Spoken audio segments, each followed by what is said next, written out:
Hello, I'm John Riemann. You're joining me today in the beautiful Coloradory State Park in Sheboygan, Wisconsin. Around here, we call them Pudgy pies, and the best pie irons are Rome's cast iron cookers. I've been a fan of Rome's pie irons since the first time I picked one up. They're well designed and really well built.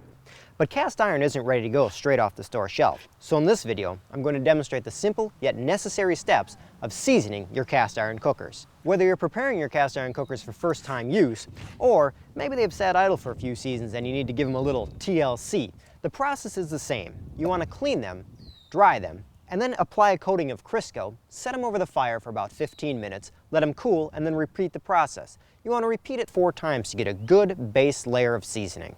When you get new pie irons, they're going to be coated in a thin paraffin wax, and this is to prevent rusting during the shipping process and prior to seasoning. The fastest way to get the wax off is to simply cook it off. Separate your 2 pie irons and place them on the grill for about 10 minutes. You want to flip them over about halfway through. After about 10 minutes, you take the pie irons out of the fire and you want to let them cool down for a few minutes. But while they're still warm, you want to wash them in a warm, soapy water mix. This is the only time you want to use soap on a cast iron cooker. These little nylon scrubbers are great. They cost about $1 at Walmart, and they'll do the job just nicely without scratching them. You just want to scrub them to get the rest of the paraffin wax off. But as soon as you do this, the next step has to be seasoning. Otherwise, they'll rust.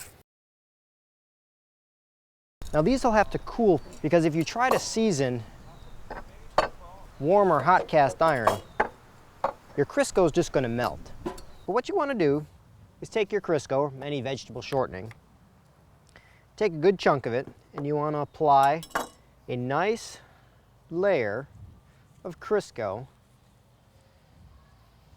to your cast iron on all sides. Make sure you get it inside all the crevices, get it all over everything. Now, once you've got them all done, coated up nicely, go ahead and place them over the fire. In this case, the grill. And you leave them in there about 15 minutes, flipping them over halfway through. It's better to start them the first 15 minutes with the bowl side up. That'll allow it to bake in there better. Well, that should be the first step of these. Go ahead and take those out so they can cool off. As you can see, this guy here started to do exactly what it's supposed to do. It starts to turn a little brown, and eventually it'll end up black. And there is number 2 for us.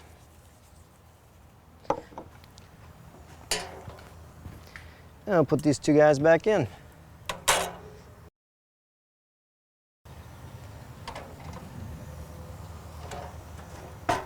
Now you can really see here the difference between a brand new one where it's got that dull gray finish to it, a little shiny here in the sun, and now this is with the second coating on there. You see how it begins to brown up and darken? Now I'm going to give these guys 1 more coating. They look great already, but I always like to give them 4 to start. It's a good solid base. And that's number 4, so we'll go ahead and add them to the fire.